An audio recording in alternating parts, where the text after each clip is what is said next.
Do, do I believe in soulmates? We're all soulmates. We're all souls going through the human experience.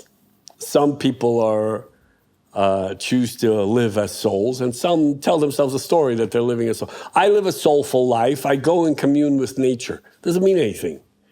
Nature's not feeding your soul. It's just something you do that makes your feet feel good because you're walking on grass. Things that make you feel good don't mean that they're soulful. If you have a structured way of fueling your soul, then you live more as a soul in the human experience, and then you can encounter another soul that lives that kind of life. It doesn't matter what religion you are, every religion has an observance process through which they sustain themselves, right? It's a structure by which you ritually worship, right? Or the way you surrender yourself in the human experience to understanding godliness. So are there soulmates? Yeah, there are people who are vibrationally the same as you, and you encounter them only if you live as a soul. But if you live as a torso, and all you want to do is pump your muscles and do your hair and dress up and wear nice watches, you're not going to meet a soulmate. You're going to meet a torso. Because I'm not minimizing the human body. You have to work out. You have to look good. You have to be at your best if you can. And it's important to be at your best.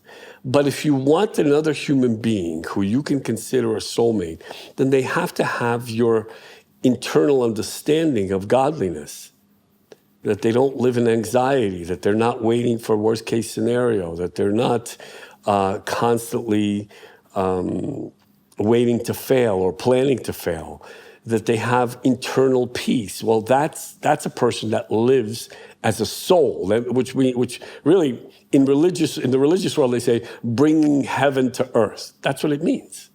You cannot encounter. You can't say, "Oh, she's my soulmate." Well, what's your common denominator? How do you live as a soul?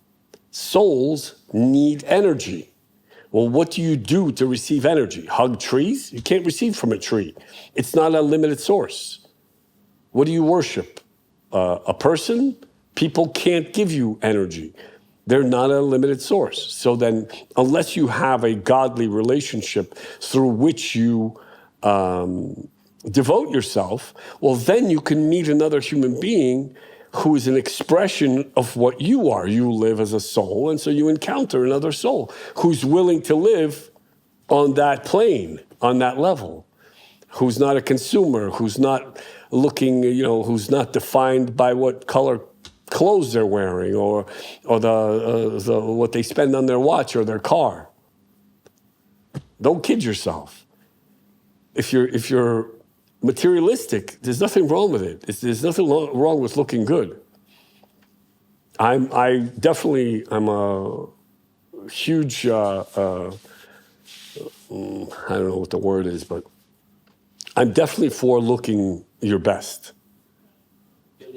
Believer, whatever you want to call it. But if you want to meet a soulmate, you have to live as a soul. Otherwise, you're meeting torsos, not souls. So what happens when two torsos meet?